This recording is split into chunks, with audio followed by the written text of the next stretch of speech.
Asiwaju Bola Ahmed Tinubu GCFR, Commander-in-Chief of the Armed Forces, Federal Republic of Nigeria. And this same paper is copied to the various offices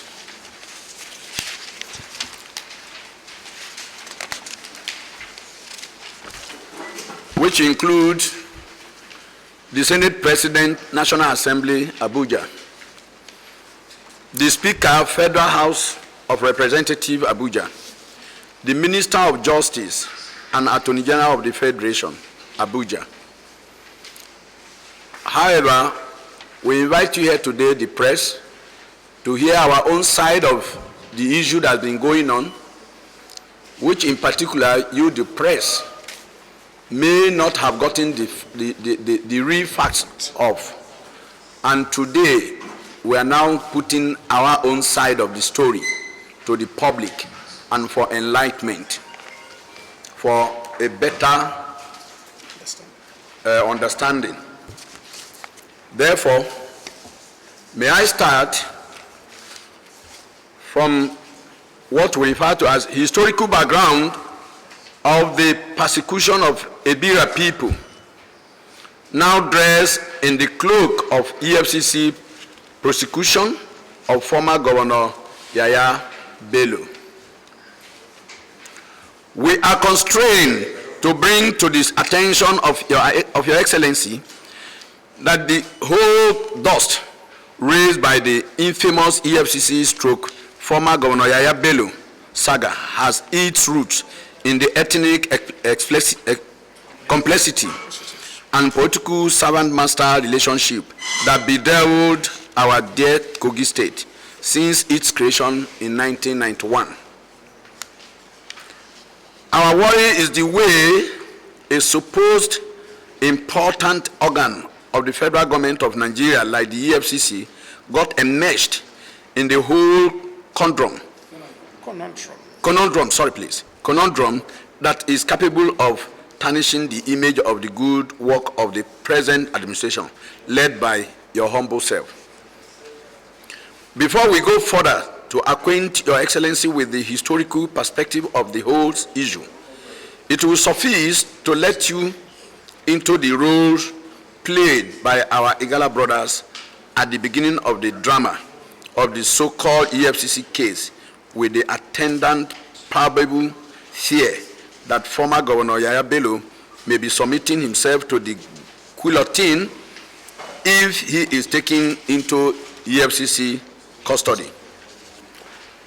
When the former governor was yet to be officially invited by the anti-graft agency, some notable Igala sons and daughters, led by a former deputy governor of the state, Simon Achuba, and one Austin Okai, had at various times staged protests to the EFCC office in Abuja, urging the anti-graft agency to probe the former governor, who in their imagination is an enemy of their race. Your Excellency, one Jibrin Okutepa, son, an Igala man by tribe, and a staunch member of the Social Democratic Party, a party raised by the Igala ethnic group to contest the last gubernatorial election in Kogi State, had, during several television appearances, made disparaging comments on the person of Yahaya Bello as regards the need for the EFCC to nail him.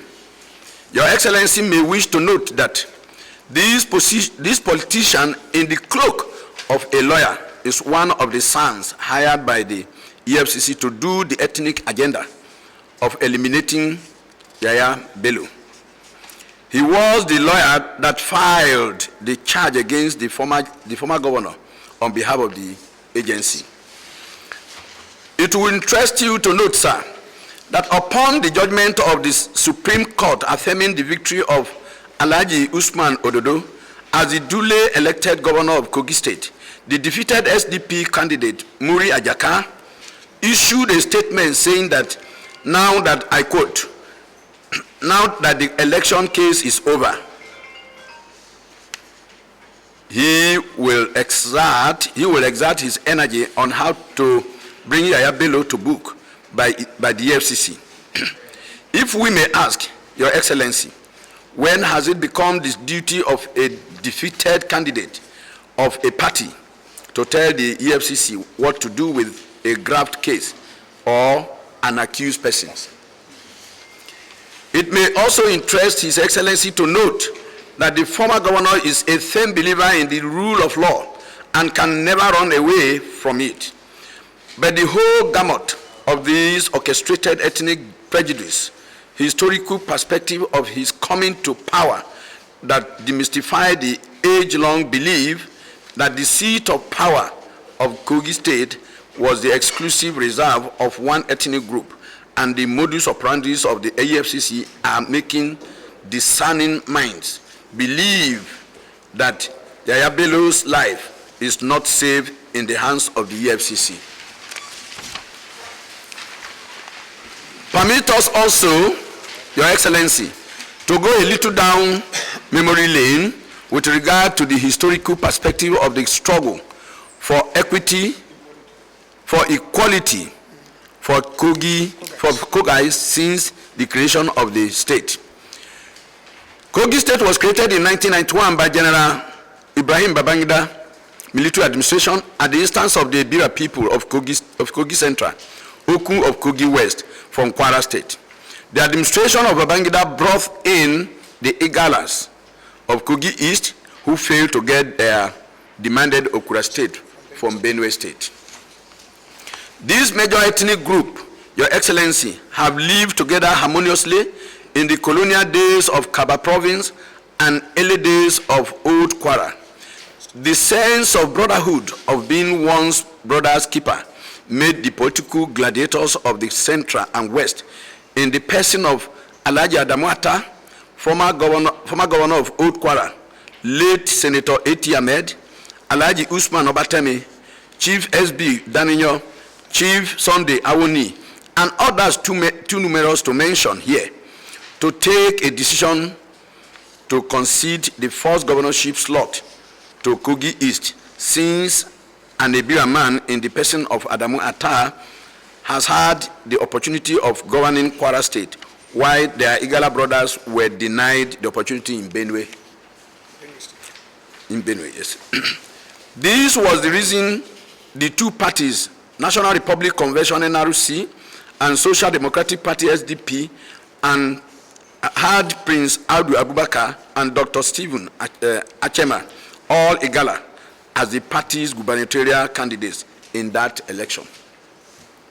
This supposed magnanimity turned to be a political albatross for the people of Kogi West and Central, as our Igala brothers of the East consolidated on power and tried to make an exclusive reserve of it as if it were for the Igala ethnic group alone.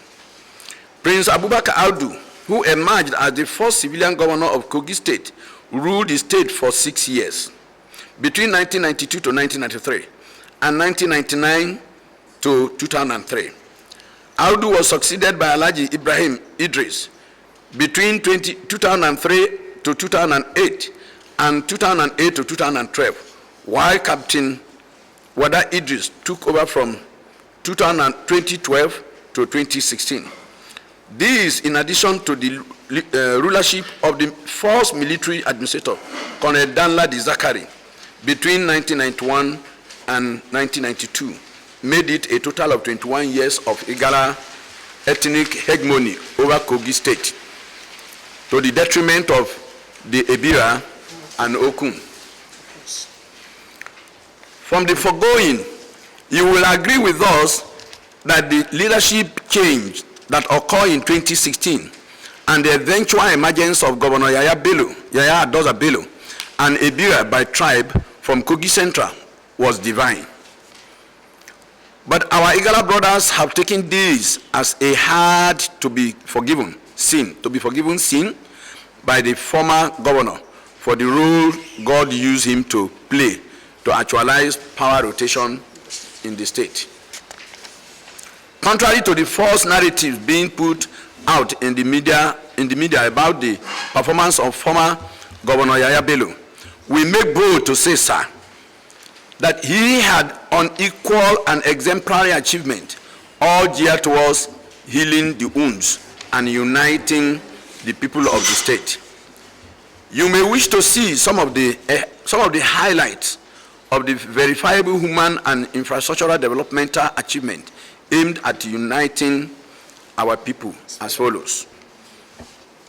1.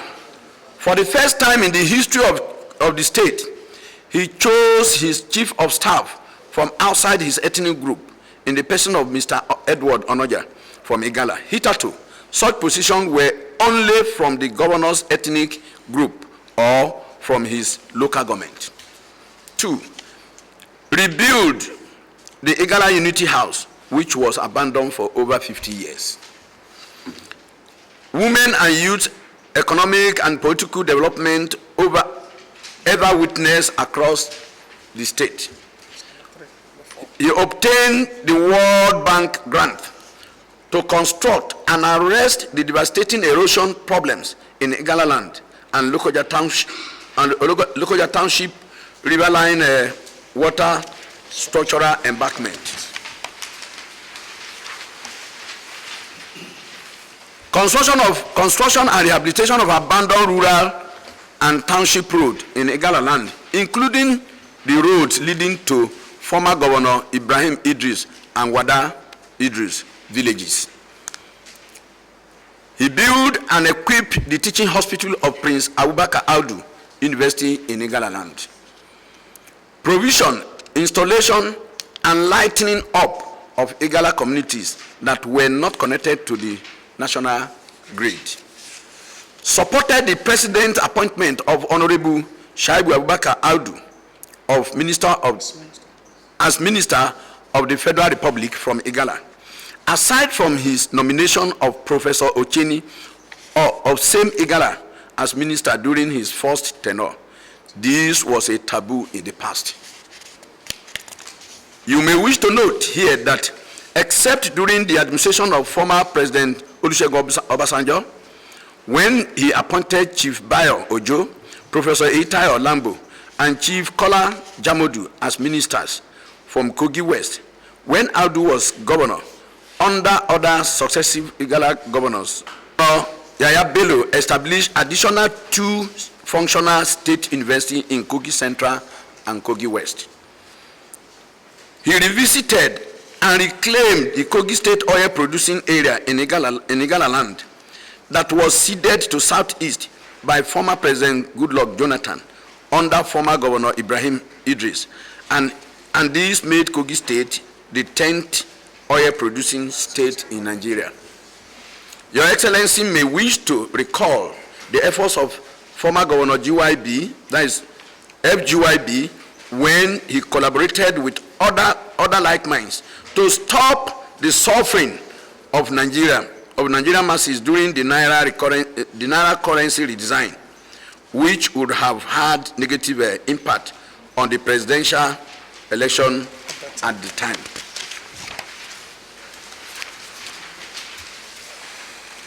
Under the 8 years administration of FGYB, the higher institutions in Kogi State were not allowed to be affected with strikes due to his compassion for the students and parents.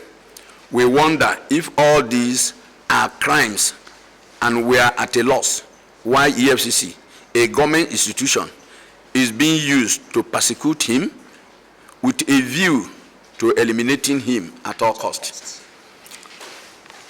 Your Excellency, despite all these efforts of the former governor to unite the state, it seems our supposed Igala brothers can never be contented with anything unless every other ethnic group in the state agrees to play the second fiddle while they continue to rule. It is on this note we wish to appeal to Your Excellency to please stop this proxy war being waged against Yahaya Bello and by extension the Ebira people through the EFCC. If the Yahaya Bello they declare wanted over an alleged refusal to honor their invitation now walked into the EFCC office voluntarily, why would they turn him back only to return at night to embarrass the governor of Kogi State in the governor's lodge by attempting to arrest someone who was in their office earlier? Is it by dragging Yahaya Bello on the ground like a bandit or terrorist that the EFCC will be seen to be effective? It is surprising that in the Commission's naked efforts to cover up their unsuccessful mission to eliminate former Governor Bello and Governor Usman Ododo at the Kogi Government Lodge in Asokoro, Abuja, the EFCC chairman, Ola Olukoyede, who earlier denied the presence of the former governor in his office, issued a confessional press statement on the 19th September 2024, which stated that the EFCC rejected, I quote please, the EFCC rejected the method by which former Governor Yahaya Bello reported to the commission because he was accompanied by his successor, His Excellency Usman Ahmed Ododo, and other dignitaries, which is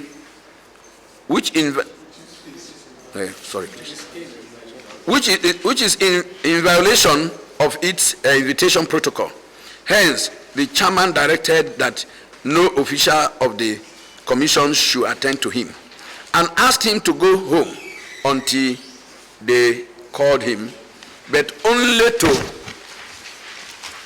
to be attacked with Governor Usman Ahmed Ododo at the Kogi Government Lodge in Abuja at night.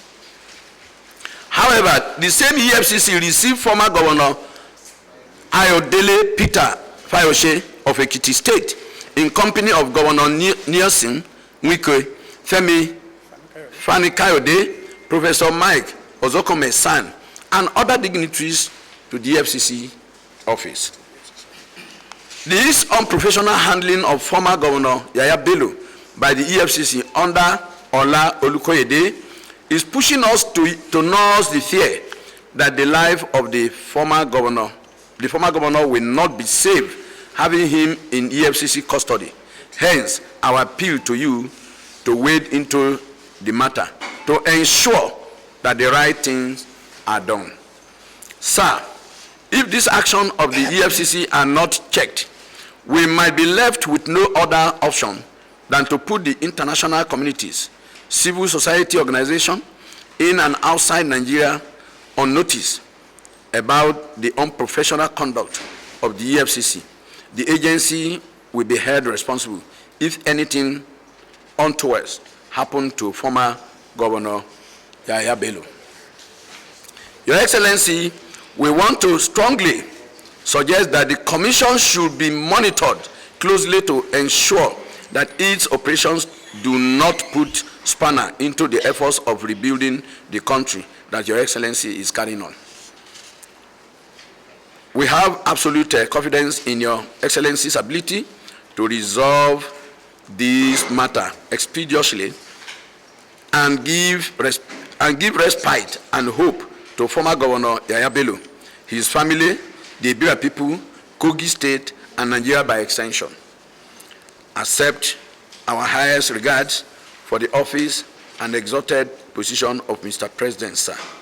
Thank you, and God bless you. My name is Dr. Kenneth S.S. Enebe. Please, so that you hear me very well. Okay. The question he asked is actually in the right perspectives. We are not here defending Yahaya Bello of his alleged misappropriation. We are here trying to put the record straight that things should be done by the rule of law, in accordance to the rule of law. That's what we are saying. We are not here to say Yahaya Bello embezzled the money or he not embezzled the money. That's not what to ask for. Because from previous happenings, other governors, when they go there, they well attended to, despite the invitations, like what you have, my Nigerian has cited in the report. When Farashi was going there, he was in tutelage of seated governor. Yes, the same EFCC did not turn them off. That why did he come with somebody that has immunity? But in the case of Yahaya Bello, in the first place, the same EFCC has actually sorted that Governor Dolo should produce Yahaya Bello, that he was not hiding him. Even the person you accused that is hiding somebody now brought the person. Your role is to receive him. Before EFCC could be able to complain and say that Dolo is his immunity, that if, okay, let us receive Yahaya Bello. We go home, we cannot release him today because he still have a question to answer. If they don't say no, I must take it home. I must take him home. At that time, EFCC will have got the ground to say, no, we are using your immunity on us. It doesn't happen like that. You send the officer to come and address them. That, okay, go and sit back, when you're ready, we'll come for you. At the same time, the same person, we want to go and forcefully arrested. It's wrong. This is what we are here to address. We are not here to decide whether Yahaya Bello embezzled the money or not embezzled the money. We are here to defend the democracy. We are here to defend the constitution of the Federal Republic of Nigeria. That's what we are here for. And to put in the constitution to the world that the way the EFCC is doing is answering to the ethnic pressure of our brother, That's just all. We are talking to the public for purpose of clarity. It is not being or willingly tied to ethnic colorations. But if you follow up what has been going on, and from what we have put up here for you, I mean to the public. Number one, all of us are from Kogi State. If you are not from Kogi State, you cannot understand Kogi State better than I do. Get that. Number one, Achuba, who was former deputy governor of Yaya, is the one who precipitated the whole thing. It is vengeance. Because he was impeached. That is number one. Why we are looking at it from the way we are looking at it. The number two of it is this. Are you aware that J.S. Okutepa is an Igala man? J.S. Okutepa's son is an Igala man. And are you also aware that is the EFCC lawyer who has enormous influence on EFCC? And at the same time, he was made the leading counsel to Ajaka, which means J.S. Okutepa was persecuting Yahaya Bello from EFCC's point of view and persecuting Ododo from the court. When you put this together, my brother, you are matured enough. Because in my place, they say, when bird flies in the night and child died in the morning, who kills the child?